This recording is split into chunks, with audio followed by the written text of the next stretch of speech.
gave up the leadoff single, and a lot of emotion when you're opening game of a regional, and certainly he knows a lot of those guys, and they know him. So a lot of emotion going on with Tony, and pitching against his high school teammate Tanner, and so I know Tony has an emotional side to him, and I thought he was really focused, struck out the side, gave us some momentum going into the dugout, and we scored those 8 runs. So Tony gave us a great start, and then I thought our hitters were really good. On Tanner Hall, I do want to say this, that they're not here without him. He won and saved a game for them last week to get them here. So he was really good last weekend, and he came back on short rest to try to do that, and he's a really good pitcher and a good kid. And Tony won today, had bragging rights over him, but they're good friends and high school teammates, and I thought that they're here because of him, Tanner Hall. Questions for coach and student athletes?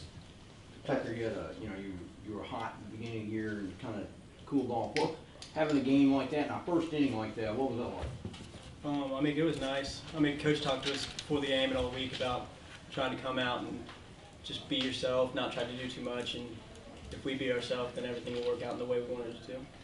Well, Aaron, obviously, you talked about this moment, this game, this day for a year. How much, was going through your mind in that first at bat? You hit a homer, and just how much juice went into that, this past year? Yeah, no, this is the goal we set for ourselves at the end of last year. I think everybody in this room was sitting here, and everybody was kind of sad about a year ago. So it's what all the work's been for. Getting that hit in the first inning felt really good. We had 2 really good ABs right ahead of me, so I was just trying to string that together. It's the collective whole that's going to take us as far as we can. So feels really good to be here, and especially to put that many runs up in the first.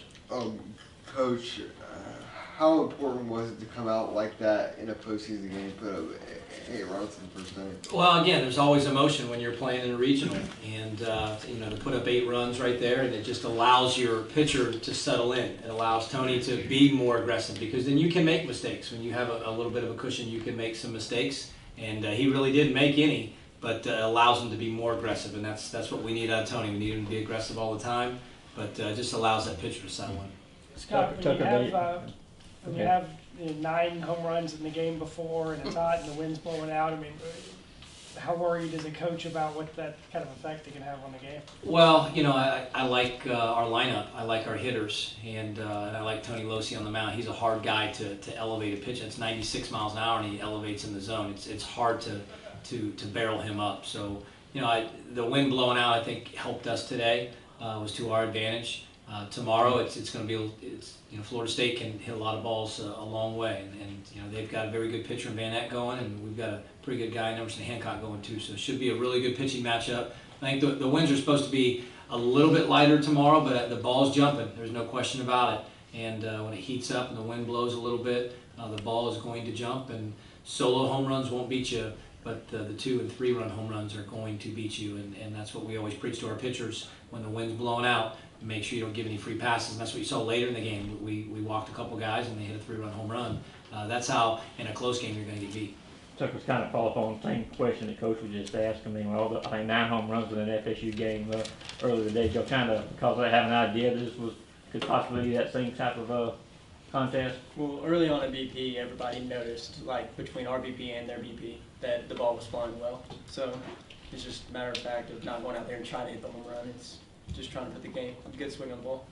Aaron, your second one, I think it was bounced. It looked like he might have had it picked and it bounced on the wall. I mean, you really gave an emotional pump on that one. What was your view of that pitch, that hit, and seeing it finally drop over the wall after it bounced from the top, I think? Yeah, no, it felt good off the bat, and I thought it had a chance, especially with the way the ball was flying today. And when I saw him jump up, it kind of looked like it went in his glove, and kind of saw a replay of it, and it looked like it was probably in his glove for a little bit, rolled on top of the fence and made it over. So home run's a home run, so it was just a fun celebration. It was fun coming around the bases on that one. Coach Losi threw you 73 pitches today. Does that indicate you could possibly come back later on in this thing if needed? Yeah, possibly. According to Tony, he can pitch tomorrow. So Tony's always available. But yeah, that was the thinking once we got through 5. let's get him out and kind of start. Tomorrow would normally be a pretty heavy lift day for him, so he won't lift as much tomorrow.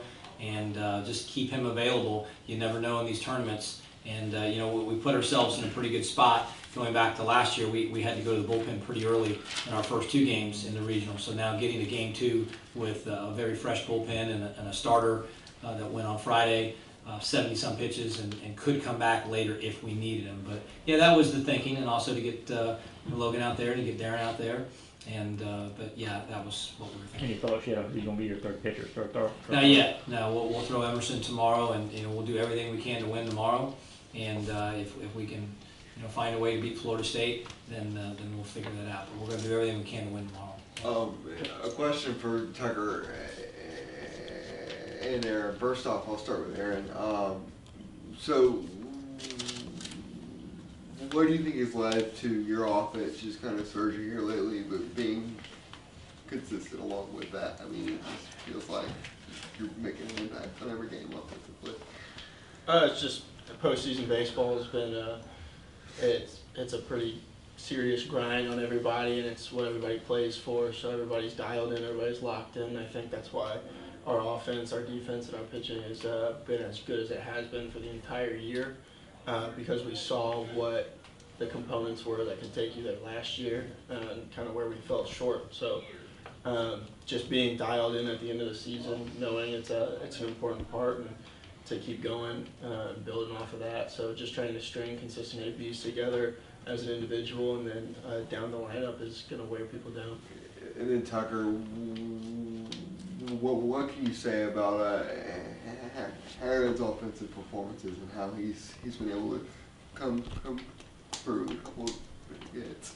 I mean, all year he's been the same guy every day in and day out. He's been one of the most consistent hitters in our lineup, and every time he comes into play, something special might happen. What was going through your mind in that second at bat, in the first inning on the grand slam? I mean, you had a chance to kind of bury him earlier. So what was your mindset going through that at bat? I was just looking for a pitch out over the plate that I could drive up the middle. I was just sticking to the approach that coaches tried to stick with us all week, of not try to do too much and just come up there and be yourself and let the ball get deep and hit it the other way. Tucker, a 2-parter. The center fielder was close on that home run catch. Did you think that he might have called it? And 2, were you really trying to get a triple there to go for the cycle there at the end of the game? Well, when he jumped up and he came down, I hesitated for a second. I took a second glance. I didn't know if he caught it or not, and then I looked at the third base umpire, and he was circling the bases. And I mean, I wasn't trying to go for the the triple, but if it would have happened, I wouldn't have complained. It was in the mind.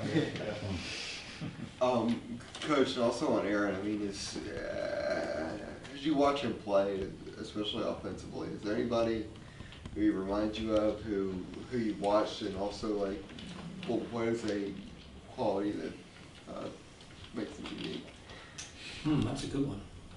A guy that he reminds me a little bit of going back, I don't know if he's still playing the big leagues or not, Zimmerman, the guy that played for the Nationals for a long time, played at Virginia. When I coached at that other school, he was the third baseman for Virginia, and I compared Aaron with a couple scouts to him, because when he was in college, he didn't hit for power, and very few home runs, if any.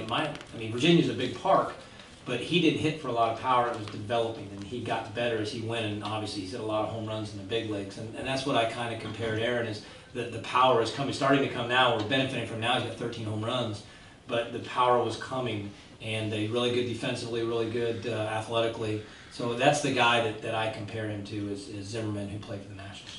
2 more questions. How do you like having 11 home runs in your leadoff spot? And is that it appears at this point you guys aren't going to mess with anything in terms of lineup and what y'all are doing. Yeah, Tucker, we get on him every day. It's kind of funny, as he's hitting the grand slam right before him, get on top of the baseball. Try to hit it on the ground. And it's again, you're trying to trick your mind.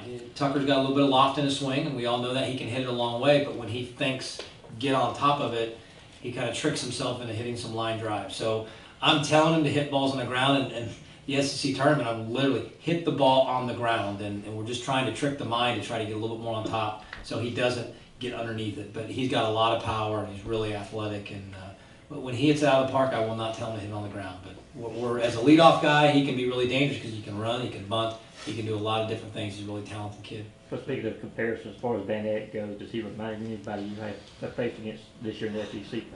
Yeah, well, I mean, he would fit right in our league. I mean, he's an SEC arms up to 97. He's going to pitch 93, 94, but he's touched some sevens. Breaking ball's pretty good. Well, when he gets in trouble, he's going to throw that slider. We'll watch some more film of him tomorrow. You know, again, when you're trying to prepare, Florida Atlantic and Florida State and Mercer, you're preparing for everybody, but we'll go back and we'll watch some more film of Van Eck, but he fit right in this league. There's no question about it. It reminds me maybe a little bit of the Plumlee kid for Mississippi State, who pitched 3-hole for him, maybe a little bit more velo, but very similar to him.